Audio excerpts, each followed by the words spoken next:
Tonight's species are found throughout the state of Florida. They are blue and white and very powerful. What I love about them is their big jumps and that they can be caught on lures or even live bait. Tonight we're talking about the marlin here on the Florida Insider Fishing Report.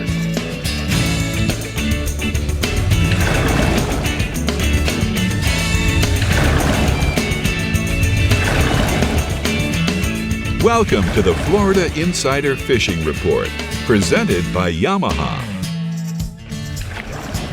Hello everyone, and welcome back to the Florida Insider Fishing Report. We hope everyone had a great week of fishing or just being on the water. I know we sure did, Rick. And you know what, before we get to the marlin reports today, let's tell everyone a little bit about our scallop trip in the Discover Crystal River Northwest region. Well, you know, Brie, we all went up there. We had office personnel as well as some of the team. We had Jeffrey Page was with us. We had people from the office. We had Dave, yourself, Jeff Hageman, Jimbo Thomas, the little Mia, your beautiful daughter. And you know, we've actually took Gary the first day while we were out there, and it was really a cool time. He showed us kind of where the scallops were and how we could go get them, and then we were able to go to his place on Saturday night and have a little cookout. River Adventure Tours. There's Dave and his lovely family, Molly and Lori. Yeah. That was such a fun time. We also went airboating as well. A sunset airboat cruise. So beautiful. It was really cool. It was a great trip. If you guys can get out there for scallop season, go for it. All right, well, let's say hi to Dave Farrell at the CCA Workbench, who also joined us scalloping, as I just said. Did you and your family have some fun, Dave? We had a great time. You know, it's a great place over there. The water's beautiful, and I could scallop for, you know, a big fellow like myself is very comfortable in the water, much like a hippo or an elephant. Yeah? And you know, hanging at the pool. He did pretty good scalloping too. Hanging at the pool at the plantation of Crystal River isn't a bad place to be either. It's not beautiful. At all. No, it was a great vacation. We had a lot of fun. Thank you for inviting us. You're welcome. All right, well, until next scallop season, and hopefully our Captain Pat Deneen from the Garmin Panhandle region will be able to join us. We missed you, Pat. Yeah, Brie, I'm sorry I missed it. It sounded like it was a really good time. It was. It's blessed. Well, hey, the marlin fishing, I'm going to, in spite of what Farrell might say, arguably the northern Gulf of Mexico has some of the best marlin fishing in the state. The 100-fathom line is about 30 miles, and the edge of the shelf is about 60 miles. With our Mississippi River influence, finding the good water is important. So satellite imagery or a good network of blue water fishermen are required to find where that good water is located. And right now there's a great-looking patch of blue water pushed up on river water to the west and green water to the east. It's, you know, 80, 90-mile run, but it's going to be worth it when you get there. We catch blues and whites, but the blue marlin fishing takes the spotlight. The blues can be caught year-round, but the best fishing is May through October. At that time, the water is warm enough and at a reasonable distance. In the wintertime, you may have to go quite a bit further to find that warm enough water. Live baiting and directional sonar have completely changed the blue marlin game. And the crews with the equipment, they're circling a rig a couple times, they're locating the fish, they're camping out on top of them, and they're keeping a live tuna on top of those fish. And they're really catching a lot of blue marlins. And the deep water floaters is where the action is. So it's a long trip. Primarily, it's an overnight deal due to the distance traveled, but it's not uncommon for crews live baiting using tuna to catch a handful or more blue marlins on a trip. Some boats this summer have caught 10 plus on a weekend. Live bait's producing big blue marlin. Most tournament winning fish are exceeding 600 pounds. An 800 pounder was caught last week out of Orange Beach. And then on the other side, the white marlin. It's not so much a rig fishery, it's more of a weed line or open water where the bait is fishery. They tend to congregate around the nipple and elbow early fall, where they're targeted trolling dredges and ballyhoo. And there's a photo I sent in from Captain Chase Lake. He's one of those top-notch live bait marlin fishermen with a really cool shot of a marlin greyhounding away after eating a live tuna. Nice. Super cool. All right, Pat. Hey, more accessible offshore to the common man. King mackerel fishing has been pretty consistent throughout the Panhandle. You're going to find them around bait schools and over structure in 60 to 200 feet of water. Most consistent way to target them is slow trolling live minnows, either cigar minnows or herrings, over bottom structure or around the bait schools. You know, again, you want to use a stinger rig where you got a hook in the nose and a hook down, mid-body on the bait. And a longer, softer tip trolling rod is going to work out better for you because you're going to pull less fish off. Fish a couple baits on top, a couple off the downrigger, and if you don't have a downrigger, use a trolling lead or a slip sinker well above your bait. And there's been quite a few wahoo and a few sailfish caught lately while mackerel fishing or trolling between spots. So if you're living right, you might get you a bonus catch. Kings are running 8 to 12 pounds, but a 30-plus pounder was caught this week. And then moving inshore, one of the best bites I've heard of has been the redfish bite over in Panama City around the bridges. Primarily an afternoon thing. The fish are feeding on top, but they're not feeding on the shallows. They're out in the deeper water. They're eating crabs or whatnot on the surface. So cast noisy topwater plugs, walk the dog style plugs or poppers. Pay attention to your bottom machine. You can often mark the fish at either mid-water or near the bottom. And so if they're not coming up, sink a heavily weighted soft plastic down to where you're marking them. Don't expect to catch any keepers. These are all overslot bull redfish. But a bull redfish busting a topwater bait is one of the coolest inshore bites you're going to see. And then finally, the Spanish mackerel. There's a bunch of Spanish around. In the nearshore Gulf, the sizes vary from short to keepers, but in the bays, that's where you're going to find the bigger ones. Fish the deeper grass flats, the edges, the points, and the roll downs. Anchor up in live chum with pilchards and pogies. In Choctawhatchee Bay, look on the north side of Crab Island, White Point, and other major points over in Pensacola. Fish the edges near the old Pickens Coast Guard Station, the Deer Point over the Gulf Breeze side, or on the north side over by the Navy base. Basically, look for where the deep water touches the shallow grass flats. Cast chug bugs or other surface hard baits if you want to lure fish. Expect plenty of bluefish and ladyfish bycatch, but the bay Spanish can push up to 5 to 6 pounds, and it's been a pretty consistent bite. All right, Pat Tar, we appreciate you starting us off this evening and getting it going. We're going to go ahead and take a look at the blue water outrigger hotspots from the Panhandle region. He says inshore, the afternoon topwater redfish bite at Hathaway and Tyndall Bridges. And then offshore, red snapper season is nearing the end. So take some live minnows to the bottom spots and get you some of them snappers. Oh, I'm so glad you said it like that. I was expecting you to do that. All right, next up is our captain in the Alvey Reels Northeast region. And since it's our Marlin show, go ahead and say, Tommy, I know you want to. Say I was going to ask you, you got to say, got me a Marlin. There you go. You got to say it. You do. Got to say it. Guys, you know what? We have a world-class marlin fishery here in the Alvey Sidecast Reels Northeast region. You know, there's not a whole lot of anglers that get out there and do it on a regular basis, but it is an awesome fishery. So if you get a chance, you need to get out there and try it. You know, the most productive times of year to fish for those marlin, it's going to be mid-April through about mid-June. Although you can catch them any time of the year, they really seem to like that water temperature to be somewhere in the upper 70s to low 80s. And I spoke to a couple of our resident marlin experts, and they tell me that they catch almost all their marlin in the Gulf Stream in the spring. They're going to look for weed lines, temperature breaks, and current edges. And, you know, the bonus in my region is that you do tend to catch some really big mahi as a bycatch when you're using those bigger baits or lures when you're searching for marlin that time of year. Now, if you're looking to catch a marlin right now, you're probably going to want to be closer to the east side of the Gulf Stream or even further out. And I spoke to avid marlin fisherman, Captain Jeffrey Crabtree. He caught a nice marlin earlier this week, and he tells me he's been fishing really deep, out to 1,200 foot and deeper. So you're probably going to want to start about 75 miles out and then head east. You're going to troll a variety of lures, especially those in a mahi color pattern. Around 8 to 10 knots is going to be one of the more popular ways to catch them. And you can also drag a horse ballyhoo, big Spanish mackerel, and other dead baits in about 6 to 8 knot range. Now, one little tip the guys told me is that historically the best marlin bite is going to be a few days before a full moon. So you might want to keep that in mind. And I've got a picture here. Captain Jeff Crabtree sent me this picture of Jenna McLeod. This was her first ever blue marlin she caught aboard Jeff's boat, the Chunda, while fishing east of St. Augustine. Now, staying offshore, guys, you know, Pat's snapper season is coming to end. Unfortunately, ours is coming to an end. It was a short one. It was off to a great start last weekend. We've got this Friday for one more day. Most anglers got their limit that I talked to from last weekend, and a lot of them were big fish. Now, with Friday being the last day of the season, it's going to be crowded out there again. The fish are probably going to be a little more shy because they've been beaten up this past weekend. So you might want to lighten up your gear a bit, or make sure to find some feisty live baits to try to get those big ones to chew. Now, that being said, pogies, they've still been really tough to find. So make sure to bring some good frozen bait with you just in case. Now, there really isn't a magic depth for those bigger snapper, But if you can find some live bottom away from those more public numbers, that's probably going to be the way to go. And I said it last week, I'm going to say it again. Be cool to everybody out there. Give each other plenty of room so everybody can have a bunch of fun. And I've got a snapper picture here. Captain Jimmy Laidler from thelegendfishing.com, he sent me this picture of his client, Johnny Casara, with a big red snapper that he caught on the fly rod last weekend, which I thought was really cool. Nice. Super cool. Way to go. Congrats on that. That's cool, dude. All right, inshore, where are we headed?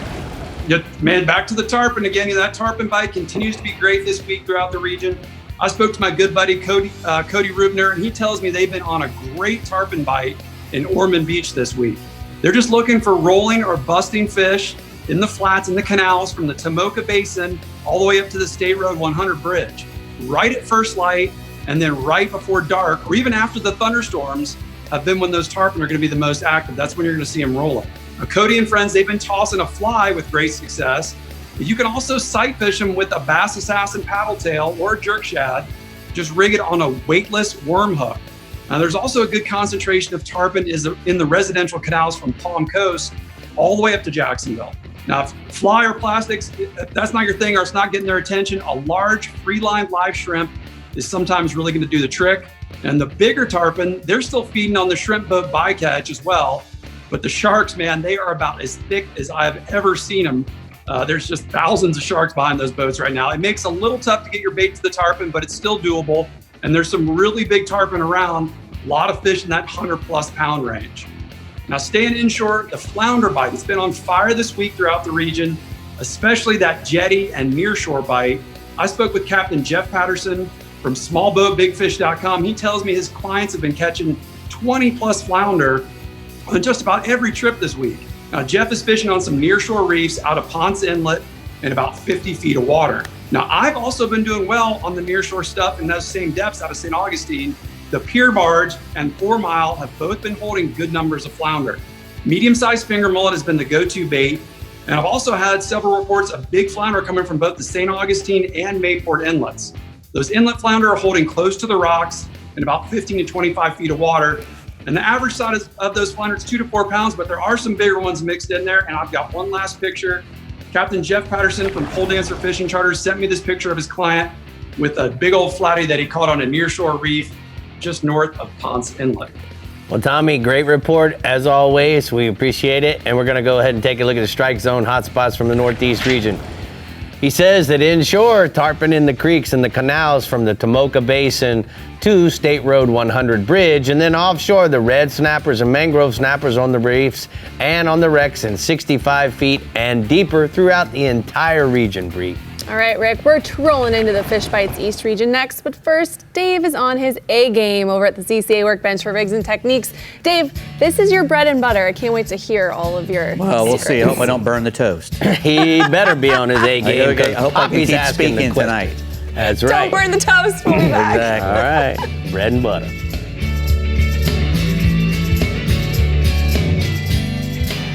The Florida Insider Fishing Report is brought to you by Yamaha. Reliability starts here. Contender Boats, always in the game. Noble Air Charters, raising the bar yet again. Rodan, set it, forget it, catch more fish. Sirius XM Marine, weather, fishing info, and channel surfing. And Daiquiri Deck, Sarasota's favorite place to meet. Reliability.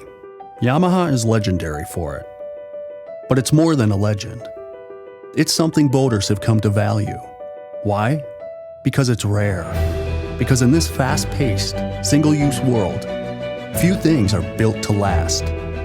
So when we find something that is, we hold on for dear life, to friendships, to traditions, to outboards. Because it's the lucky few who get to spend as much time on the water as they'd like. The rest of us, we look forward to those precious few days. That makes every second sacred. Every moment mean that much more. And it drives us to wring the most of every minute we get on the water, having incredible adventures, fighting the fish, making unforgettable memories. If you count on having this time, you need an outboard you can count on to power it. That's why boaters choose Yamaha for the long run, for life. Because reliability starts here. What started in the flats and bays has migrated offshore. GPS-guided trolling motor technology has moved to boats in the 35-plus foot class and allowed anchoring capabilities on most center consoles in any depth of water, from snook and redfish inshore to grouper and swordfish way out deep. Rodan Marine Systems has a GPS anchor to hold your vessel on location. Set it, forget it, catch more fish. The only reel with over 100 years of heritage. Alvi Sidecast reels allow you to cast over 150 yards with up to 900 yards of capacity. Alvi's state-of-the-art drag and 22-inch retrieve rate per wine is perfect for any surf challenge.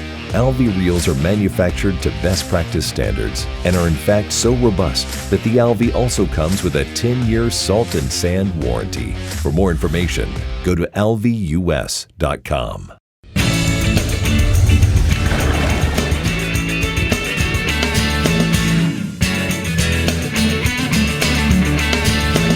Well, we're here at the CCA workbench, and it's time for the Academy Sports and Outdoors Rigs and Techniques. And Dave, as Brie said, you have caught lots of marlin. It's bread and butter. You used to be the editor of Marlin Magazine. And I've seen quite a few of them caught with some of the best dudes, and that's the most important thing. I got to really see the best guys do it, and it was my job to try to relay that to other people, so I had to pay close attention. Well, I'm glad you did. So I'm going to kind of give you the interview process like you do to me often. That's great. And so let me ask you, Dave, first off, what size rod and reel do you prefer this now in today's world versus the old days you used to see giant reels? Well, a long time ago, everybody was pursuing marlin. They thought they had to have an 80 or a 130, but nowadays the reels are so much stronger and the line is so much better. Probably more importantly, we have great line now versus the linen line that we're using back in those days.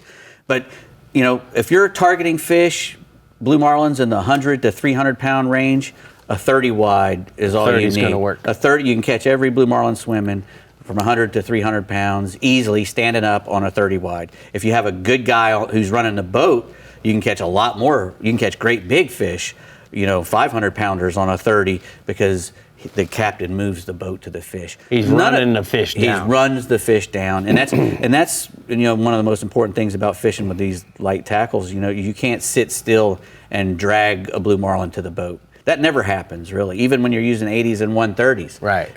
You have to move the boat to go get him, So, and get in front of him and lift him up.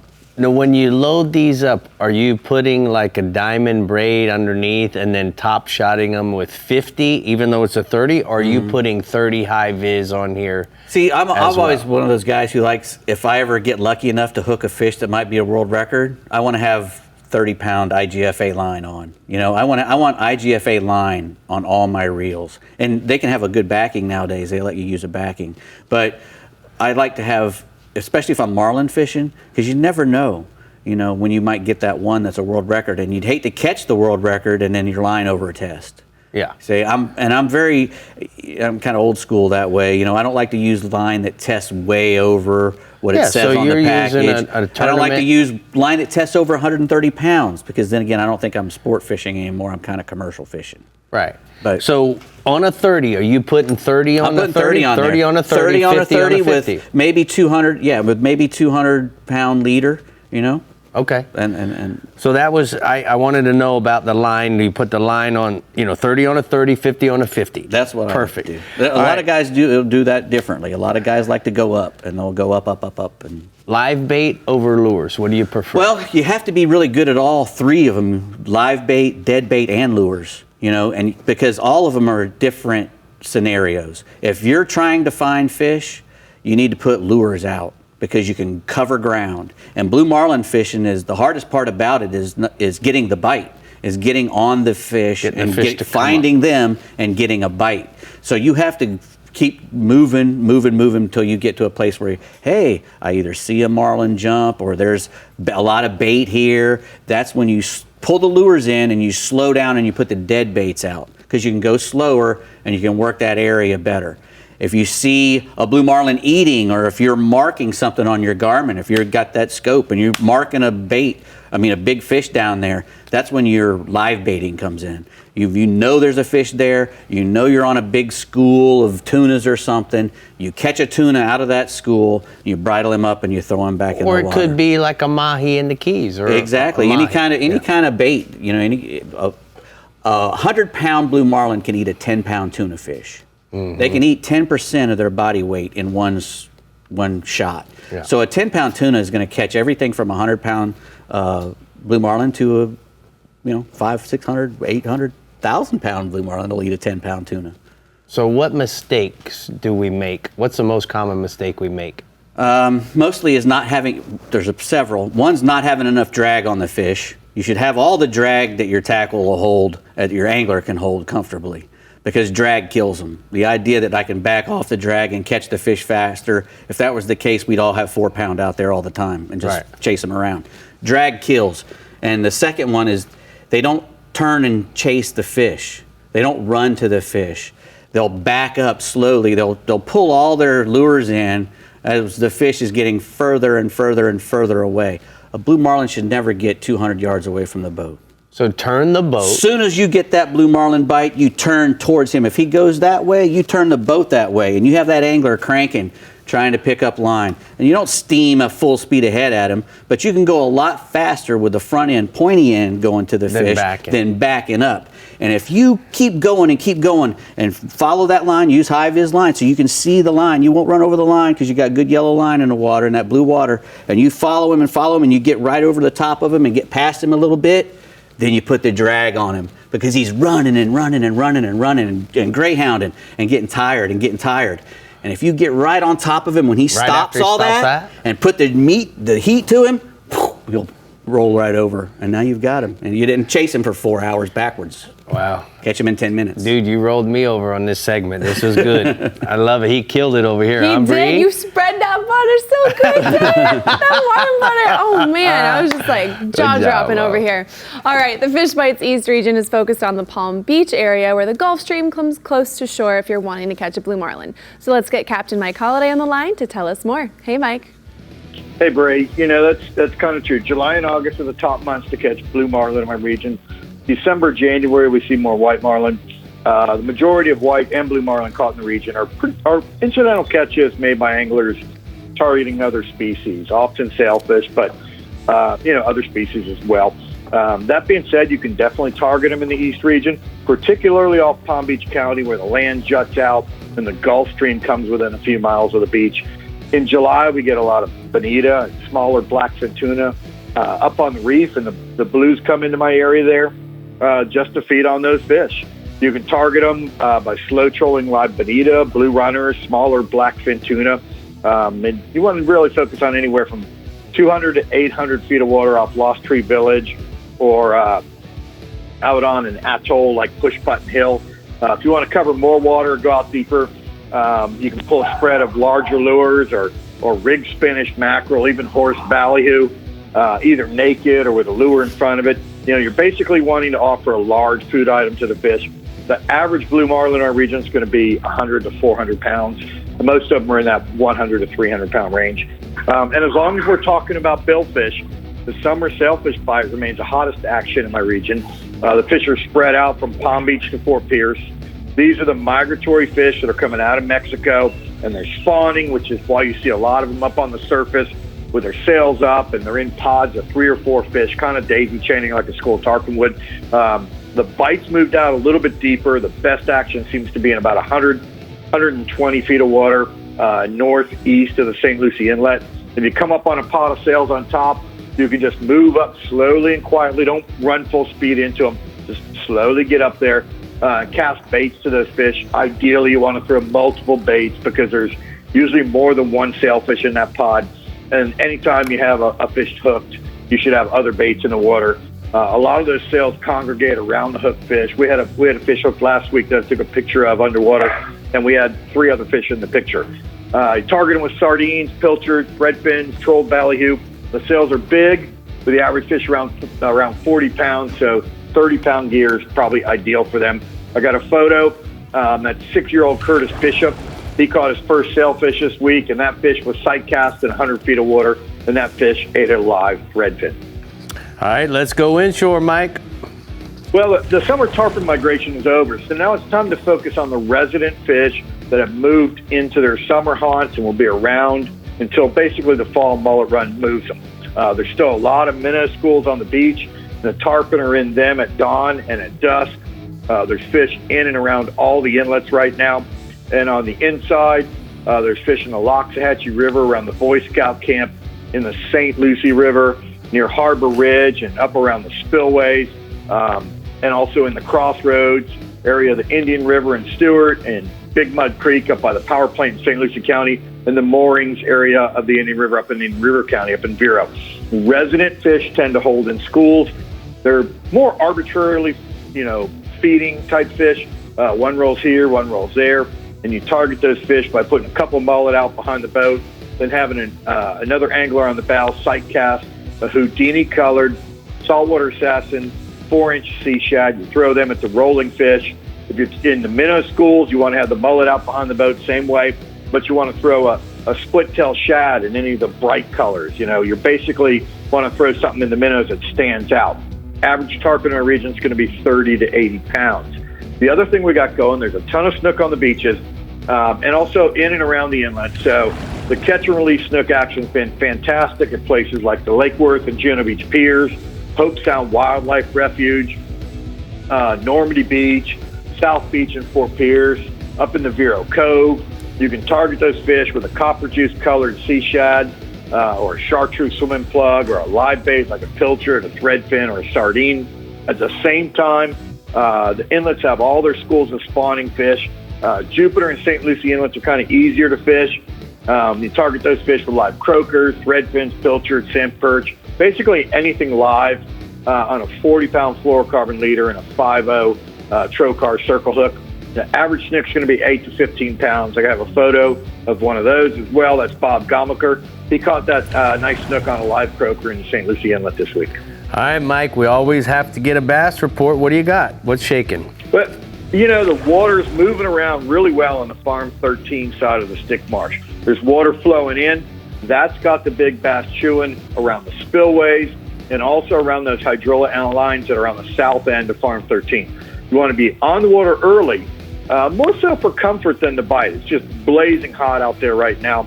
The bite's been going to about 11 o'clock in the morning, and then it shuts down, and then it picks up from like 4 in the afternoon and goes till about dark. What's nice is that the majority of fish being caught are big. I was talking to Captain Dean Herdman from OneCastaway.com. He's saying you want to start your day working hydrilla lines, throwing topwater plugs, or a Bass Assassin dyed dapper, or an Elite Shiner in the shad colors, or you can throw a large, a 10 to 12-inch purple, black, or June bug colored worms.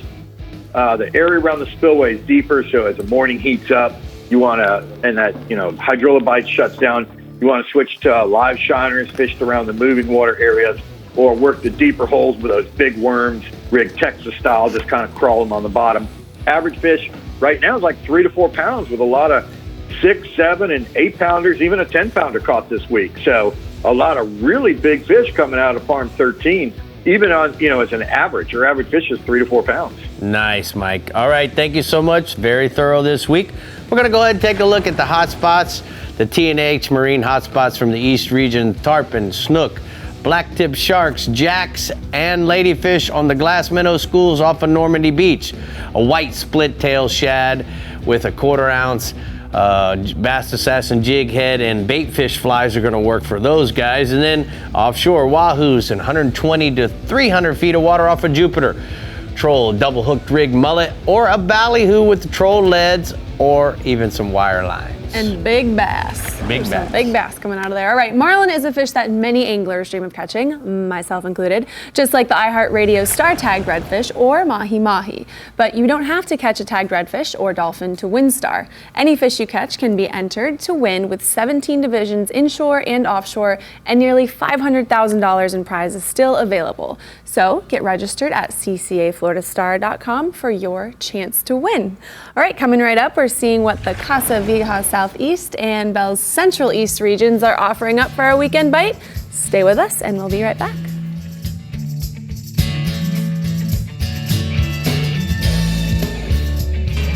The Florida Insider Fishing Report is brought to you by Power Pole, Total Boat Control, Bass Assassin and Saltwater Assassin, the best lures, period. Blue Water Outriggers, everything for your outdoor adventure. Garmin, join the club. Florida Coast Equipment, Florida's largest Kubota dealership, serving Southeast and Southwest Florida and Florida's Space and Treasure Coasts. And Casa Vieja Lodge, 5-star angling in beautiful Guatemala. I'm Captain Rick Murphy, and I'm a life member of CCA. Why am I so involved with CCA, you ask? Because I want our fisheries to be in better shape for my kids and their kids. CCA is working to ensure the future of recreational fisheries and the rights of recreational anglers. The future of fishing starts today with you. How do you want to leave things with your kids? If you're like me, you'll want to make the right choice and go to joinccaflorida.com right now.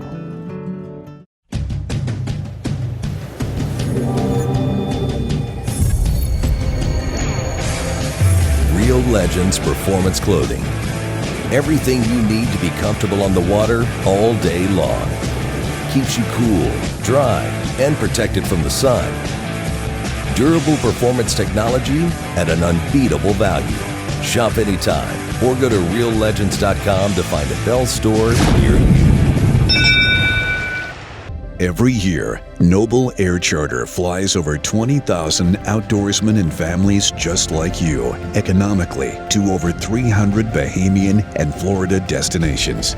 Noble Air Charter makes a substantial investment improving booking and aircraft route planning to create the most affordable and economical flight possible. And tomorrow, Noble Air's team will rise to the challenge to raise the bar yet again.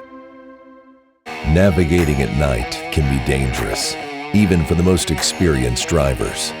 With over 400,000 pixels, Night Track makes it possible to navigate in the dark with confidence. Night Track seamlessly interfaces with all multifunction displays, 2013 or newer, and offers boaters or the outdoorsman peace of mind at an affordable price. For more information, call 251-605-9100. Welcome back, everyone. As you may have realized, we really like Maverick Boat Group, just a little bit. They are always innovating with upgrades to their current boats as well as introducing new ones. So let's take a look. This week, we're talking about the new 2700 Open. It's the bay boat that lets you chase it all without limits or boundaries by combining the forward deck space of a bay boat with the open cockpit of a center console. The 22-gallon well, aft, can stay open and be ready to quickly offer your next bait, while the two attached rod holders can also serve as cup holders. Two optional folding jump seats in the rear make it easy to gain additional seating, and then allows you to get all the way to the edge of the stern when put away. With a max horsepower rating of 450, you can package this boat with a Yamaha 300 up to a 425 XTO. The larger 42-gallon well behind the leaning post has an oversized opening and redundant pumps. Just below is a huge hatch to the bilge where you can easily access valves and pumps. With 3 insulated fish boxes totaling over 120 gallons and dedicated rod racks for 18 rods ranging from fly rods to bottom and trolling gear, this boat allows you to carry everything you need to successfully target surface swimmers to bottom dwellers and everything in between. Plus, there's enough dry storage to bring multiple cast nets and loads of tackle bags. There are many options to consider, but what comes standard is a 9-foot 4-inch beam, a double-step Varus constructed hull, a jack plate, and 97 gallons of fuel capacity. So you know what that means? The next spot is never too far away. You know what I love about that new Pathfinder Brie is that you have the option of the 425, and we're finding out that the 425 is getting as good a gas mileage as twins in some situations, which is crazy. That's awesome. Well, I liked everything about it, so, you know. We need to get you one. Okay. Marlin catches in the Casa Vieja Southeast region are always a welcome surprise, so let's talk to Captain Jimbo Thomas about how we can target them. Hey, Jimbo. Hey, Brie, hey, Rick, and hello, Dave. You know, right now is prime time to try and catch a blue marlin here in the Southeast region. Now, we would catch a lot more of them if we actually fish for them. Now, the blue marlin that are hooked and hopefully caught, they're usually hooked on lighter tackle that's intended for mahi or some other species, and in more instances than not, that marlin's going to win. Now, to really target marlin and have a good chance of catching them, we like to use a minimum of 50-pound tackle and use decent-sized bait, big rigged horse ballyhoo, mackerel, or mullet, and then medium to large lures. You want to use 9.0 to 12.0 hooks and 200 to 300-pound monofilament leaders. Now, when it comes to lures, there's a lot of debate on which colors and size to use, but I think it's just whatever lure you happen to drag over that marlin's head. Now, most of the blue marlin encountered, they're offshore in the blue water from 500 feet on out, and when using natural baits, we troll at around 6 knots, and with the lures in the 8 to 10 knot range. Then there's also the occasional white marlin caught. Since they average in the 60 to 80 pound range, they can be handled on a little bit lighter tackle. And most of the white marlin are caught in the winter and the spring on trolled baits and also on live baits intended for sailfish. Now, aboard the Thomas Flower, we average about 1 white marlin and 1 blue marlin a year. But like I said, if we really fish for them, we would catch a lot more of them, I believe. Now, I got an awesome photo here of a blue marlin caught aboard the charter boat Double Threat out of Miami with Captain Ryan Peters. They caught this nice blue marlin in a great photo last Wednesday. Nice. Now, since we're heading off, yeah, it is a beautiful shot. Now, since we're heading offshore looking for marlin, we might as well look for some dolphin along the way. The Gulf Stream's been pretty calm the last week, making it easy to spot any fish activity or anything floating on the surface. Now, there's been schoolies anywhere from 6 to 15 miles offshore around scattered weed lines, and most of those schools have had birds working over them. The only drawback is just that a lot of those fish have been on the small side, like it's been the last few weeks, which is great for the future, but it really doesn't help us out that much right now. And unless you get lucky and come across a school of some larger fish, which have been few and far between, you're going to have to weed through those small ones to cull out the keepers. Now, we've been catching most of the fish on cut bait, and I like to use bonita or ballyhoo. Then any of the larger fish we've come across, we've been pitching live baits to them. And when the grass hasn't been too bad, we've been getting bites trolling small feathers, R&R dolphin magnets, and also rigged ballyhoo. Remember that those dolphins, they have to be 20 inches to the fork of the tail to be legal, so try not to beat them too bad when you're letting them go. Now, real quick, I want to remind everybody about the CCA Star Tournament, which started July 1st. There's divisions for tagged redfish, tagged mahi, kingfish, cobia, and much, much more. And for more information on that Star Tournament, go to starfla.com. Now, moving inshore, bone fishing on the flats of Biscayne Bay has been good first thing in the morning before that water gets too hot on top of the flats. You want to look for tailing bonefish on the inside and outside flats from Soldier's Key south to Angelfish Creek on the outgoing tide. Then after that water gets too hot, look for the fish on the deeper edges of the flats over light-colored bottom. And then if you stay out late in the afternoon or just after a rainstorm when that water begins to cool back down, they're coming back up on top of the flats. Now, the best baits have been small live crabs, live shrimp, pink skimmer jigs, and crab pattern flies. And then the catch and release snook fishing has been good throughout the whole southeast region. Those snook, they've been schooled up in the inlets, and they're also being caught around the piers and the jetties and the lit bridges and docks of the ICW. Live pilchards, herrings, mullet, and croakers have been the best baits, but any other good live bait should work just the same. Now, they're also being caught on jigs and soft plastics. Now, in the inlets, they've been biting the live bait strip near the bottom on any tide. And when the water has been murky, they've been biting throughout the day. And the water has been clear, the mornings and the evenings have been the best. Then around the bridges and the piers, the outgoing tide in the evening is when those snook are going to bite the best. Got another photo here. This is a beautiful 20-pound snook caught in Biscayne Bay by Captain Rick Thomas, and he was using a live pilcher to catch that big snook. Good job, Rick. Thanks for all the pictures this week. Jimbo, we're going to go ahead and take a look at the R&R tackle hotspots from the southeast region inshore. Catch and release tarpon and snook in the inlets and off of the beaches.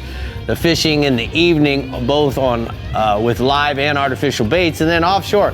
Head offshore and search for dolphin on the troll or with live on cut baits around the grass patches, debris, and look for bird activity, of course, Brie. Of course, but always of course. bird activity. All right, the Bell's Central East region is now in the spotlight, and Captain Jim Ross has quite the report for this upcoming weekend. Jim, talk to us. Well, I tell you, if you guys are trying to chase blue marlin in my region, you've picked one of the most elusive species of fish that you can try and target. Most of our fish are caught on the eastern side of the Gulf Stream, and there's very few on the western side of the Gulf Stream where the majority of our fishermen are actually fishing. But, occasionally we do get them over here. We actually get more white marlin on this side of the stream than we do blues. And April and May is generally the best time for catching the whites. And then again, in October through December, that seems to be a really good period as well. Now, naked ballyhoo, swimming mullet, both of those are very, very effective. You can put a little skirt on it if you want to, a bigger skirt if you're looking for the blues. But whatever you're throwing, basically, you're looking for something that's going to be just a little bit different than the rest of your spread, because marlin tend to pick out that thing that looks different. And so that's what you try and do, is you try to target a marlin, make something in your spread different than the rest of it.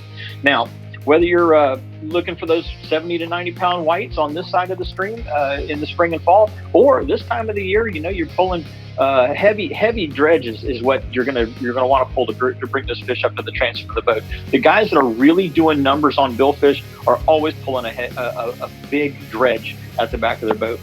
And most of our blue marlin average about 125 to 150 pounds. Now, like I said, we don't get many, but Jerry Glotz was real lucky the other day. On July the 5th, day after July the 4th, July the 5th, he got one. I've got a picture of him here. That was about 140 feet of water was where he was trolling for dolphin. And all of a sudden, boom, look at this thing pop up. And he's got him a nice blue marlin hooked up, which was a real surprise for him.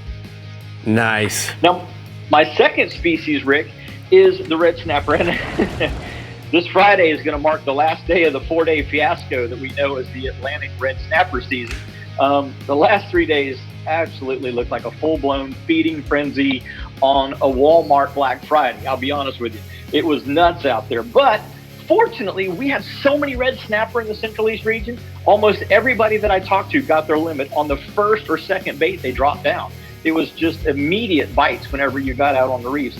And those 110 to 150 foot reefs are holding really good numbers of the red snapper right now. So for this Friday, if you guys and gals are going to try and get out there, look for those 10 to 20 pound fish, and you're going to want to feed them either a pogie, a pinfish, or a croaker. Now, if you want one of those giant trophies, they don't eat as well, but if you want one of those giant trophies, go with big chunk baits like bonita or big chunks of barracuda or something like that the smaller 10 to 20 pound fish can't typically catch and eat. And that's where you're going to get one of those bigger trophy style big fish. And I've got a couple of fish here that Chris Pashos and his crew landed, and those guys were fishing once again in that 110 foot of water. That structure in 110 seems to just be holding a lot of reds right now. Let's go inshore. Swinging inshore, redfish, big and small, are showing up this week. And the anglers that I showed up with, they were catching a lot of juveniles in the 10 to 18 inch range in your culvert pipes and creek outflows and around really, really shallow shorelines with bait on it. Now, the 4-inch assassin sea shad in either white or white with a chartreuse tail has been working really good, especially in the outflows. But for the larger fish, we've got those 40-inch fish as well. You want to look up into the Mosquito Lagoon and the northern part of the Mosquito Lagoon, even up towards New Smyrna.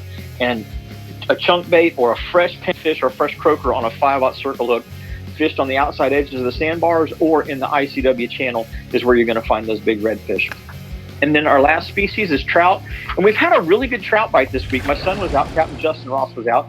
He's saying that the Banana and Indian Rivers are both pretty good right now, but he says you need to look for a couple of things. One is you have to have some relatively clear water, and you have to have mullet schools. Now, if you can find those two conditions in conjunction with some seagrass or some calorpa or some other kind of bottom cover, then that's that much better. But walk the dog style plugs, and he's been throwing a redfish pattern or a speckled trout pattern. They've been working really good early in the day. And then he's switching to a 5-inch dye dapper and swimming that bait around the edges of the mullet pods. And he's getting some trout up into the 20, 22, 24-inch range. And if you guys don't want to throw lures, doesn't matter. All you have to do is get yourself a live pigfish or a live finger mullet, and you can go out there and catch plenty of trout right now in the Mosquito Lagoon, Indian, or Banana Rivers. All right, thank you so much, Jim. Great report from the Bells Central East region, but it is time for the Rodan Marine hotspots from the Central East region. He says inshore, redfish in the Mosquito Lagoon, use cut ladyfish, mullet, or pinfish on a circle hook near the mullet pods, and then red snapper on the wrecks and high relief structure outside of 80 feet of water. Use live bait or large cut bait and a belly strip on a standard bottom rig, Brie. Those red snapper looked good in those photos, man. Well, you know how good that'd be with some garlic butter on top. Butter. like Dave was. Yeah, for new we ain't gonna burn the butter or the bread. Nope, no burning. All right, we're getting our bite on the Bell's Southwest region next, but first, Dave is showing us what he has collected for new products at the CCA Workbench. I've been collecting. We got some cool stuff. Look at this. I don't know what we're going to do with that. Oh, I'm Looks gonna like show some you. sort of antenna device. I'm gonna show you how to make an antenna go up and down There without you go. having to stand on the gunnel. Rick's gonna learn ya. I'm gonna keep us out of the water.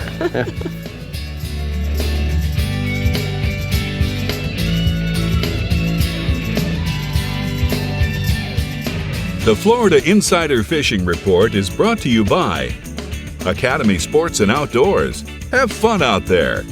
Ameritrail. Load. Launch. Relax. Real Legends. Exclusively at Bell's. Okuma. Inspired Fishing. Discover Crystal River, Florida. And Maverick Boat Group. Makers of premium boat brands Maverick, Hughes, Pathfinder, and Cobia.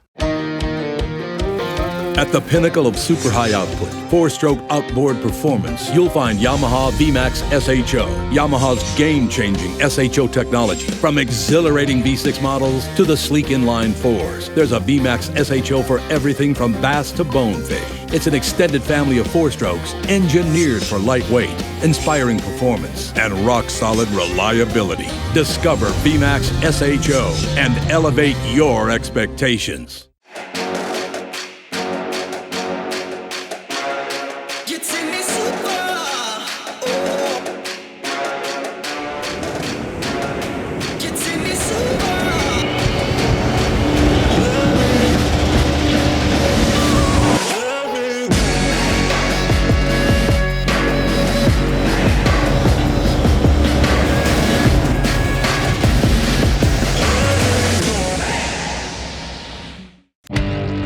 Stetson Blaylock, Todd Auden, Head Fury, let's go! Garmin Live Scope, I tell you right now, if you don't have it, you are behind. It's just wild. It's like a video game. If you do not have that Garmin Live Scope, you are definitely missing out. Bassmaster Classic Champion!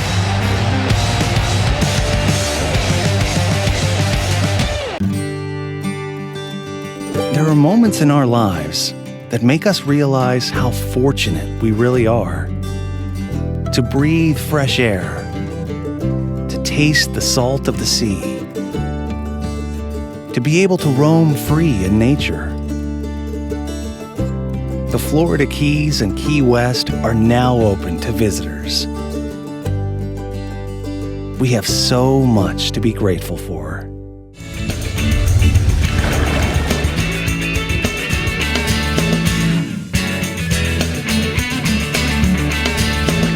Well, we're here at the CCA Workbench, and it's time to talk about some new products, right, Yes, sir. Dave? Well, first off, we're going to talk about the Grand Slam 800 VHF antenna there. It's an antenna mount, actually. And what it does is it keeps your feet on the floor where they belong. Right. So you don't have to keep climbing up and let your antenna up and down when you're going under bridges or in the morning when you first thing, or when you want to run someplace for a long way.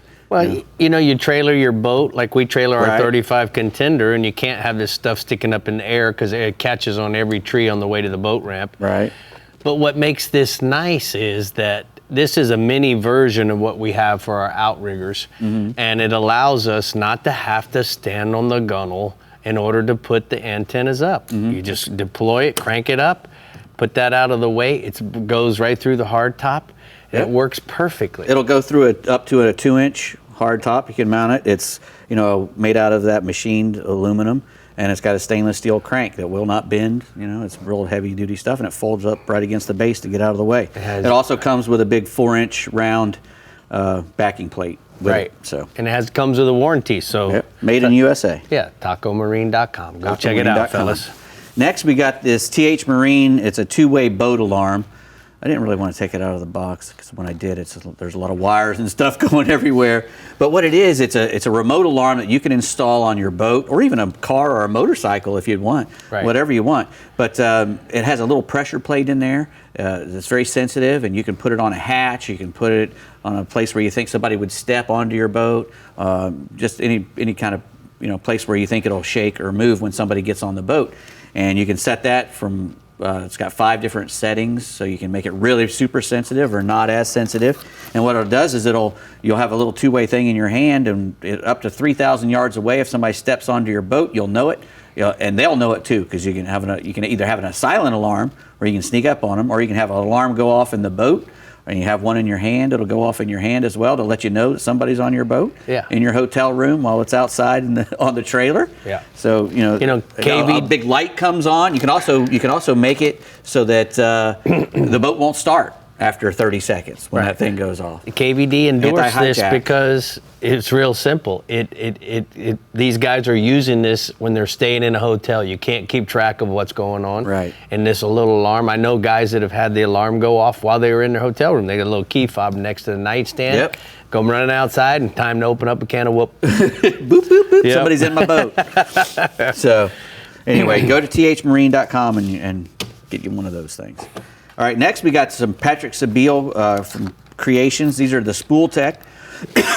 Patrick took over Spool Tech about a year and a half ago or something. He's come up with some really cool new colors and some new different things. That one you have in your left hand there is actually a bass version. And what makes Spool Tech unique is when you pull on the hook, it actually releases a piece of a leader. And the bass one now has a piece of heavy braid in there. And what that allows you to do is you can put whatever kind of leader you want to tie to straight to the lure, so you can use really ultralight stuff and hopefully get more bites. Be a little more stealthy. And then when you get bit, that thing comes out and it's not gives you rubbing on the bass. It's not running on the really light line. You've got a heavy line. The saltwater versions use a big stainless steel, a big piece of steel leader as well. Nice. And when after you catch the fish, you just use a little thing right here to roll it back in. Yeah, you just and you're crank ready it to go back in. again. Yeah. These tails also come off.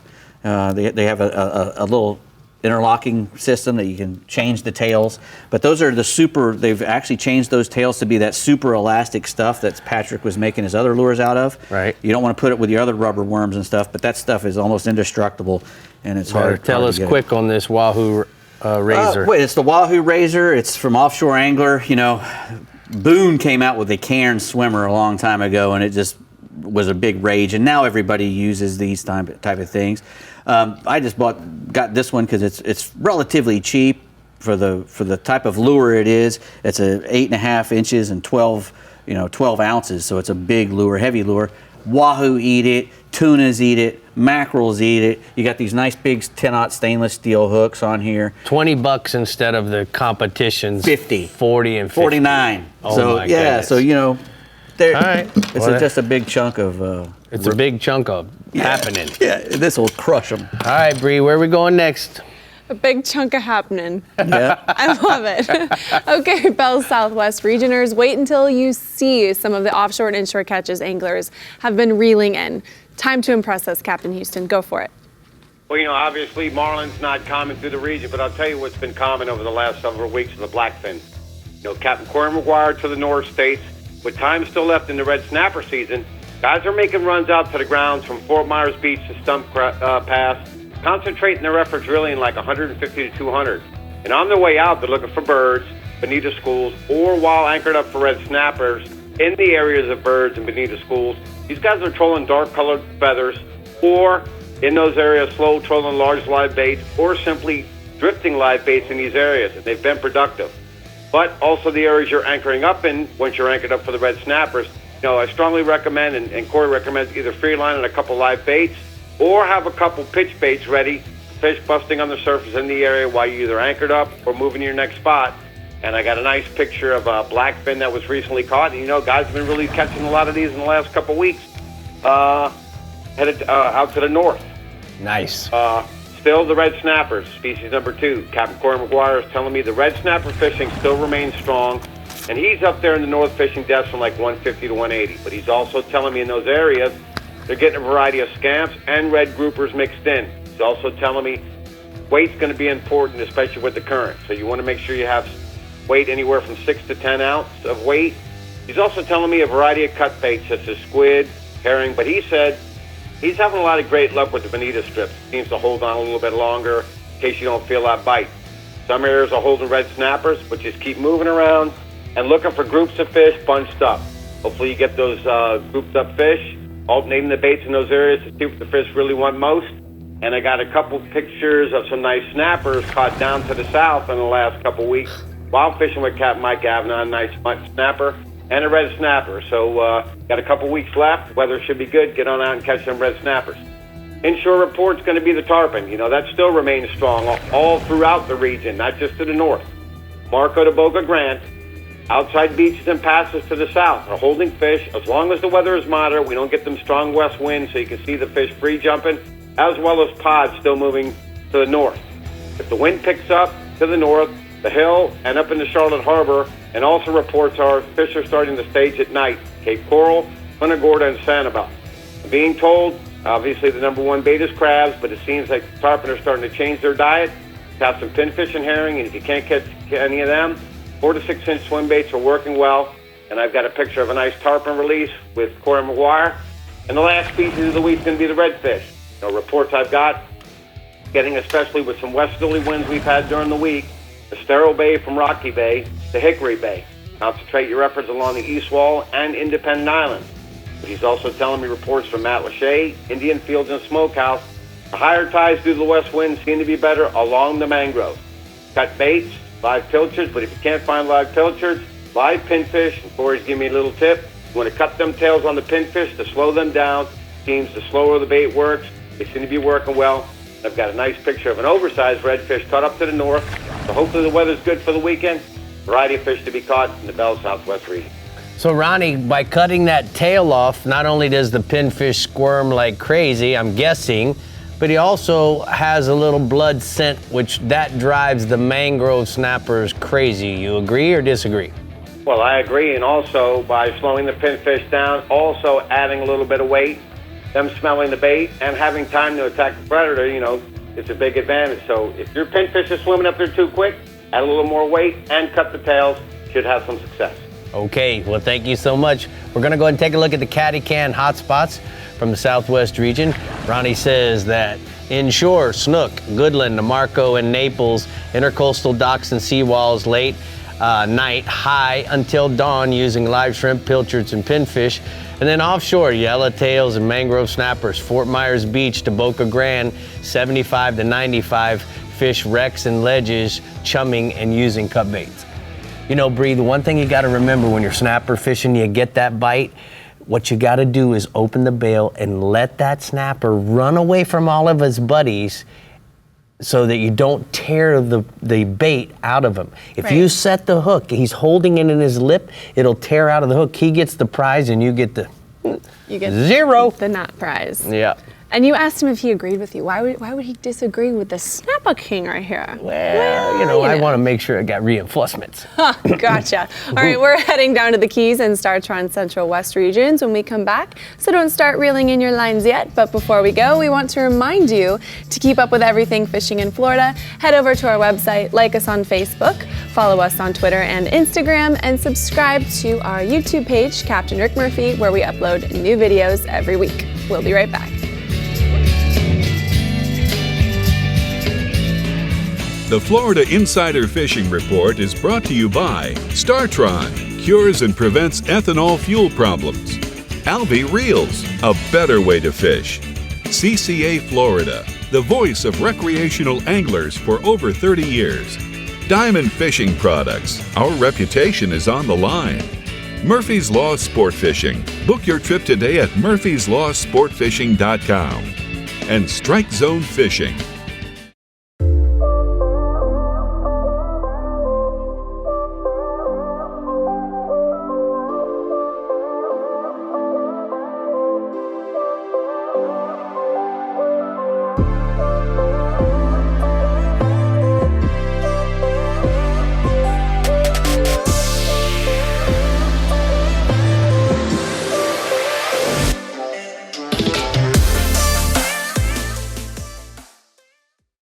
Finding a shoreline is easy. Finding a sure thing is not. For over 20 years, anglers from Kitty Hawk to California and every shore in between have come to know one thing: that nothing says no to fish bites. So just stop with the fishing and get busy with the catching. Ask for Fish Bites or Fish Bites Fight Club lures or visit fishbites.com.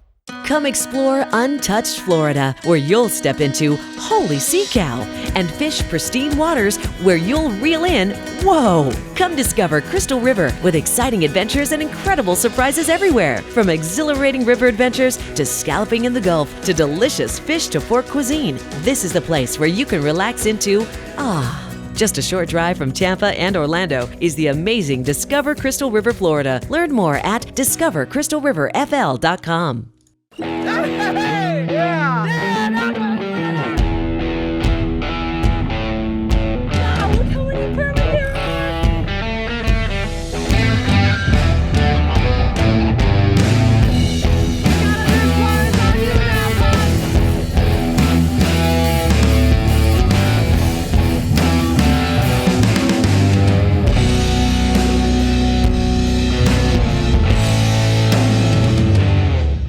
Dive into scallop season and become part of a tradition in Crystal River and Homosassa. Scalloping is like an Easter egg hunt, Florida style. Dive into the warm, shallow waters of the Gulf of Mexico and fill your bag with delectable bay scallops. And don't worry about dinner, a local restaurant will cook your catch. Discover Crystal River invites you to plan your scallop season adventure from July 1st through September 24th at discovercrystalriverfl.com. Wow, those are some fancy shoes you got there, Mr. Rick. You know what? I love these shoes because my fly line doesn't ever catch on them. So that's why I like them, because they got no laces. They work really good for fishing, and the white soles don't scuff up the boat. And you don't have to bend down and hurt your back. That's right. Okay. All right, our Captain Randy Tao is the man with the marlin plan in the Keys region. So let's get him on the line to tell us how to get a marlin on your line this weekend. Hey, good evening, fish fans. You know, here in the Garmin Keys region, the marlin fishing this time of year is actually pretty good. You know, up and down the Keys, Key Largo to Key West, most everybody's looking for dolphin. And there's a lot of little dolphin right now. And you could find them in 400 feet. You could find them all the way out in the swordfish grounds out in 1600. They are very widespread right now. And the marlin have been kind of mixed in with them. Guys are catching them. Normally, dolphin fishing, where they have rods out and they're trolling, covering ground, looking for a set of birds or looking for a dolphin, they get jumped by a blue marlin. It's not uncommon to be in a school of little dolphin catching them and have a blue marlin swim up to the boat. Doesn't happen to me, but it's happened to enough people that it can't be a hoax. So it's one of those things, and I'm sure around the moons, especially June and July, the full moons, guys really do think there's something to the full moon and the marlin fishing. I think it has to do with bait myself, but there has been certainly a few around here lately. And Captain Paul Ross on the charter boat Relentless out of Bud Mary's, he's no stranger to catching billfish. And I've got a photo of his angler releasing a nice blue marlin a couple days ago. Nice. All right, what else you got for us offshore, bub? This time of year, you got the mangrove snapper spawning on the reef line in about 30 to 60 feet of water on hard bottom. And, you know, the more reefier, the better. And they're pretty plentiful right now. Guys do a lot of night fishing. Guys catch them during the day. But it's kind of the thing right now. July has always been a good month for guys that hit the mangrove snappers all up and down the reef. And, you know, you don't have to chum as heavy as you do for yellowtail, but certainly you want to have chum in the water. Guys like to use glass minnows, and fresh cut bait or live pilchards is always going to be a hit for you. And it'll certainly separate the little ones from the big ones. And also some ballyhoos. If you got ballyhoos, they'll eat the entire thing. And some of these mangrove snappers are pretty good size. So you want to have some tackle that'll handle it. You want to fish at least a 20-pound rod with a 30-pound leader to get these things, because they will get you down in the structure if you don't pull on them. I've got a photo from Captain Davy Jones with Munster Fishing out of the Square Grouper here in Islamorada with his mangrove snapper smackdown he had just the other day. That is a smackdown. Holy moly. Perfectly Those are some placed, good looking too. snappers, man, but we got to talk about inshore. Where are we going? You know, the snook bite has still been good. Guys are catching them. I've been having some great fishing with them. And I love July fishing and even into August. The snook really cooperate. They're good size, a lot of overslot fish.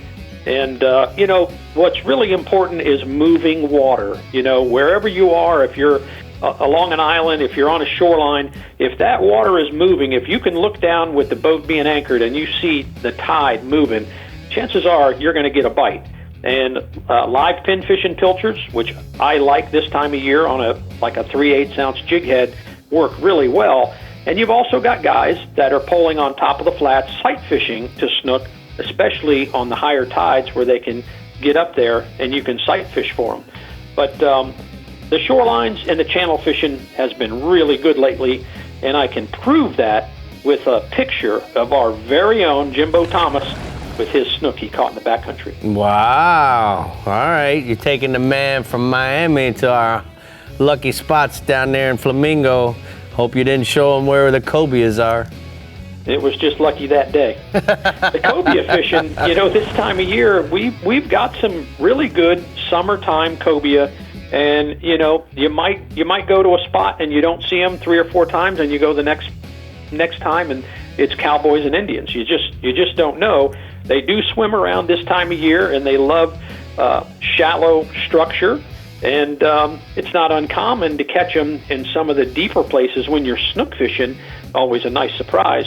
But the other day we got into them pretty good, and I've got a picture of a doubleheader from Stephen Krilling and Brent Roden from Georgia with their doubleheader. We caught our first 2 baits in the water were those 2 fish. All right, you know why that happened? It's because you're awesome, Randy. That's why that happened. Awesome. All right, buddy, we're going to go ahead and head over to the Sunset Inn hotspots from the Florida Keys. He says inshore, snook, the fish, the incoming tide in the morning along the shorelines on the higher tides, and then look on top of the flats in front of Flamingo area for good sight fishing. And then offshore, mangrove snapper, look on the reefs and 30 to 60 feet of water for rocky bottom. Chum lightly with the glass minnows and then be patient for the mango snappers. That was good. You are awesome. You Yeah, got a little happy face. Yep. All right, coming up is the Key West Marlin Tournament, July 22nd through July 25th, and is limited to the first 75 boats only. This year's tournament is featuring $50,000 in guaranteed cash prizes and coincides with the annual Hemingway Days celebration in Key West. To enter and find out more information, head over to keywestmarlin.com. Okay, the Startron Central West region has the blue and the whites you want, but preparation is key. So let's listen to Captain Jeff Page to see how we can make it happen. Hey, Jeff. I'll tell you what, I've been getting some good information listening to all the other captains.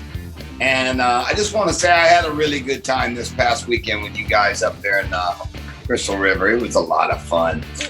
But getting to the Marlins part of the show, in the Startron Central West region, you know what? We may not have panhandle marlin fishing, but with the right boat and proper planning, catching marlin, especially a white marlin as well as a blue, can be achieved. Probably the most important factor, you guys, is getting out in the Gulf far enough. And that would be in at least 600 feet of water. And then, like Pat and the other captains have mentioned, pay attention to water temperatures, water breaks, color changes, and bait, as well as flying fish and small dolphins. You know, a good app to pay attention to is the Roth's satellite chart. And then, you know what, once you get out there in that area, you're going to want to troll big spreads of lures. Black Bart lures work real well. And then you can use a dredged squid teaser or just rigged ballyhoo baits. And those are all going to work real well. Again, pay attention to your weather, pay attention to your water change and your temp breaks, and you're going to have success. I've got a marlin photo tonight from friends of the show, Rick, from Captain Chris Seeger and Stacy Capt of Family Matters, with a really cool shot of a marlin they got on the Family Matters. Nice. All right, Paige, go ahead. What else you got for us offshore? Permit, you know, with the west winds finally starting to back down, look for that permit fishing to return to full tilt, with fish being taken over artificial reefs and hard bottom areas in as close as 3 miles, Rick. That means you can get out there in your flats boat and your bay boat, weather permitting, make sure you have at least a dozen fast crabs, which has been real easy to dip in all our inlets on the afternoon outgoing tide. It's also a good idea to use as light a leader as possible. I like to use 25 to 30 pound fluorocarbon with a 2.0 or 3.0 light wire eco claw circle hook. Make sure that you set up properly, at least to cast off your structure, and that's a good feature on that Rodan trolling motor. That spot lock, that GPS feature, will keep you in position when the wind and currents are battling each other. Got a photo tonight of Captain Will Osborne of Cortez, Florida, with a big permit he got this week. Moving inshore, Rick, with the redfish fight, with the summertime heat and the rains come the bigger schools of redfish and bigger redfish in size as well. I've gotten good reports from Captain Will Osborne as well as Captain Griffin Deans of reds grouped up in the passes as well as at the mouth of the Manatee River and around docks and on the grass flats. The key has been the big flood incoming tide, which goes on in the morning, and look for the fish pushed up around oyster bars, docks, and shorelines. Cut chunks of thread fins or ladyfish have been doing the job. If you want to throw lures, it's tough to beat a 1/4 ounce or even a 1/2 ounce gold spoon, weedless, or a 4-inch Bass Assassin, my favorite, golden brim sea shad rigged on a chartreuse 1/4 ounce jig head. And I've got a really cool photo tonight from Captain Griffin Deans of Slot Machine Charters, some happy kids and a big redfish. Yeah, that is a big one. All right, one more to go, Paige. What you got? Fanny Mac, best of summertime mackerel fishing, is going on right now in the deeper grass flats, Rick, 4 to 6 feet, as well as the range markers from the Skyway all up into Tampa Bay. Key has been loading up your well with small hatch bait, which is just, medium to small size pilchards, so that you can chum a lot to get those fish fired up. Once you get those mackerel fired up, you're going to have bluefish, speckled trout, all kinds of other stuff. Don't be surprised if the shark shows up. But once you get them fired up, you don't have to use a bait on a hook. You can throw a spoon, a lure. I just suggest using a long shanked hook if you're going to throw a piece of bait out, because those mackies will cut your line. And my last photo tonight is of happy clients with the master of the Bay mackerel fishing, Captain Richard Seward. So, Paige, what was your favorite thing we did this weekend, quickly? Okay, it was eating at the Ozilla Fish Camp. Oh, at the marina. So good. It was good food. That was so good. Sunset airboat ride. That was kind of cool. And the food. They had a shrimp palm tree. Yeah, made out of pineapple, but it was a palm tree with shrimp on it. decorating the whole pine. So beautiful. Hey, if folks that are watching the show, if you've never been to Ozella, you won't find it on a map, and you won't find any buildings there. It's old Florida, agreed? Agreed. Yeah, it is. All right, we'll see you later. Thanks. We're going to go ahead and take a look at the daiquiri deck. Hotspots from the Central West region. He says inshore mangrove snapper. Lots of keeper-sized mangs holding on the rocks and docks and big pass. Use fresh chunks of shrimp or pilchards on a number 1 or 2 sized light wire circle hook with 15 to 20 pound fluorocarbon leader. And then offshore, permit fishing remains red hot. Fish the artificial reefs as close as 3 miles out to 11 miles with a live quarter-sized pass crab reef. All right, Rick, the Discover Crystal River Northwest region is our last and final region we'll be covering on the Florida Insider Fishing Report. So stay hooked and we'll be right back.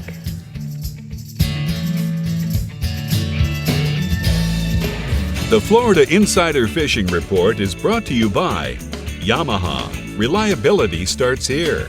The Florida Keys and Key West. Come as you are. The IGFA. Fish for the world. Sportsman's Adventures. Fishing for adventure. And Bells. Everything you need to live life local.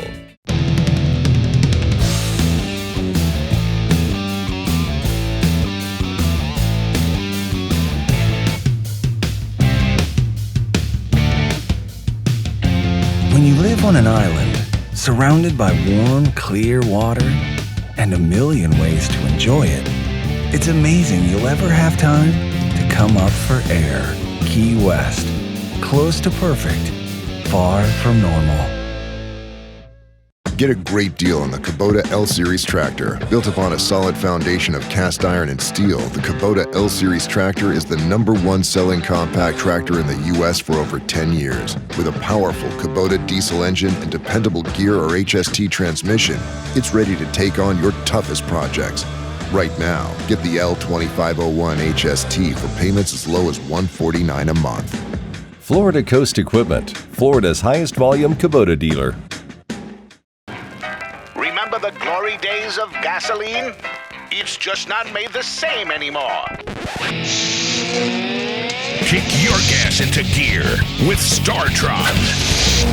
Pump up the performance in all of your engines. Cure the problems of ethanol with the power of enzymes. And maximize your mileage every time you drive. Kickstart your engines with StarTron. Have you ever felt your heart pounding while feeling the power of a tarpon in the Florida Keys? Or experienced the changing colors of a mahi as you bring it on board? Whether it's in the Bahamas, the Florida Keys, Guatemala, or the Florida Everglades, Murphy's Law Sports Fishing has the ability to guide you to the fish of a lifetime. To book your trip today, call 305-246-0673 or go to murphyslawsportfishing.com.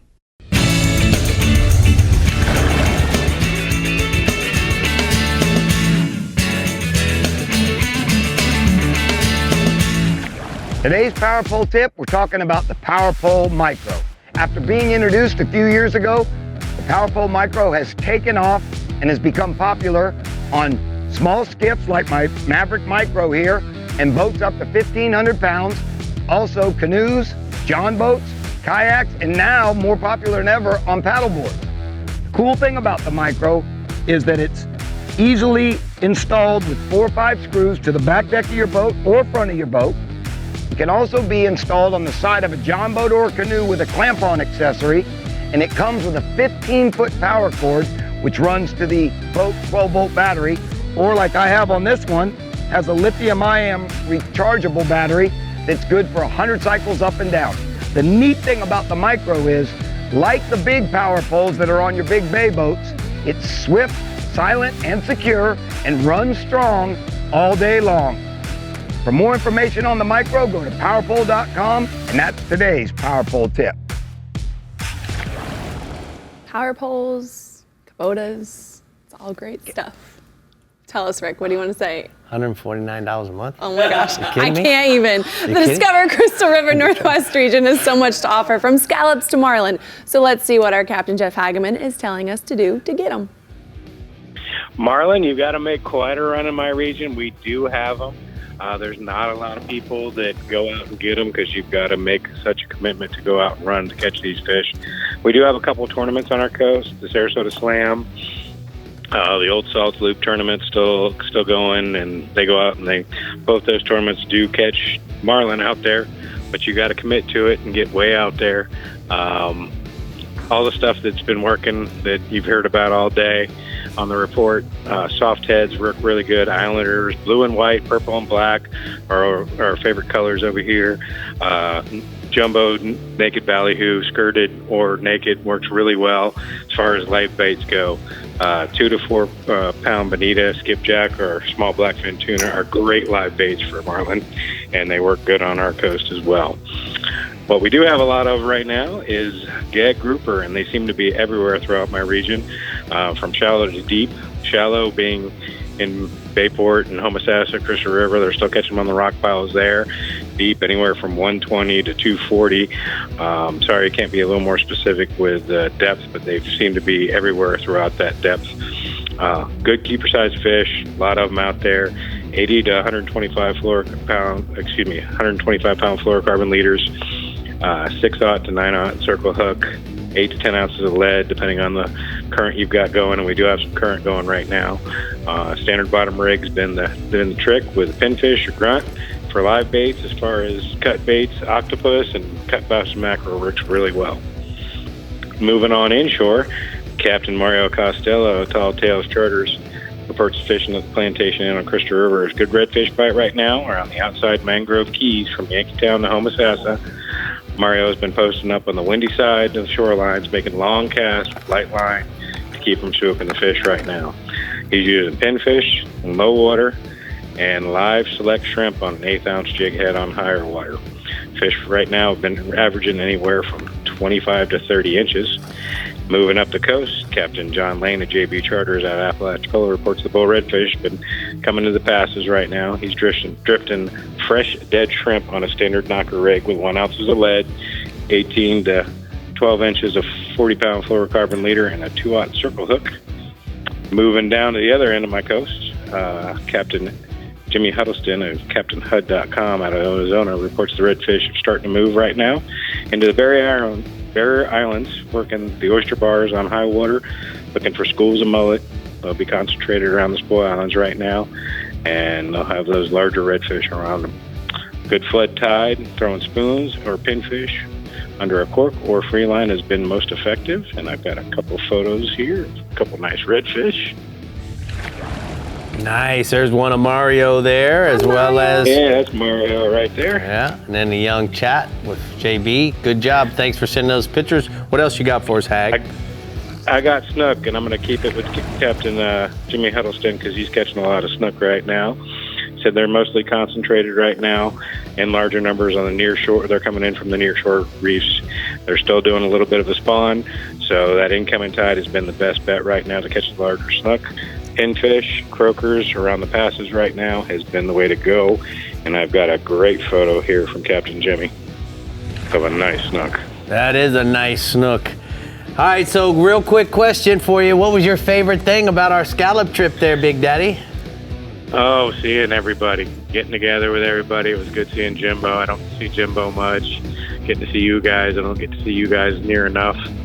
The company was outstanding and had a great time. Yeah. Even though the scalloping wasn't that great, it still was good company. Yeah, man, I like the barbecuing on the boat and then going back to the pool at the plantation and having a triple floater on top of my Miami Vice, and then which nap is time. Red and I don't white, know whose baby. boat you were on, but I had a great scallop time. I went with Gary from River Adventure Tours. All right, Rick, hot spots. He's thinking about rum drinks. Yeah, I'm lost on my Miami Vice. Inshore, snook along the beaches and passes, use pinfish and grunts, drift on the outgoing tide, and then offshore, mangrove snappers on the high relief structure from 40 to 75 feet of water using a pinfish or cut sardine. That Miami Vice is good. I know, you're welcome. All right, Floridians, we're all ready to catch something big this weekend, but stay with us so we can tell you what to look forward to for next week, only on the Florida Insider Fishing Report. You're still here. An entirely new species of extreme predator is moving offshore. The Yamaha 5.6-liter V8 XTO offshore outboard. Extreme big block thrust and power in the industry's first direct injection 4-stroke. Quiet, efficient, powerful, and proven Yamaha reliability. More than an outboard, it's a fully integrated power system. The all-new Yamaha V8 XTO offshore.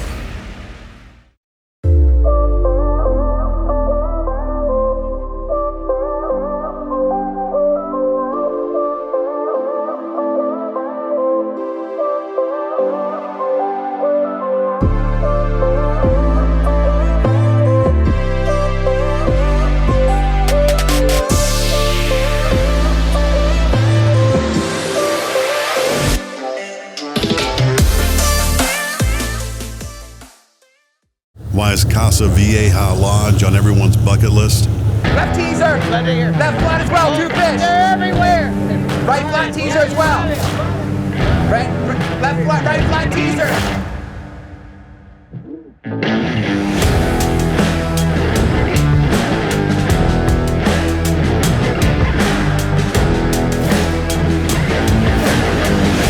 Come to Casa Vieja Lodge and check it off your list.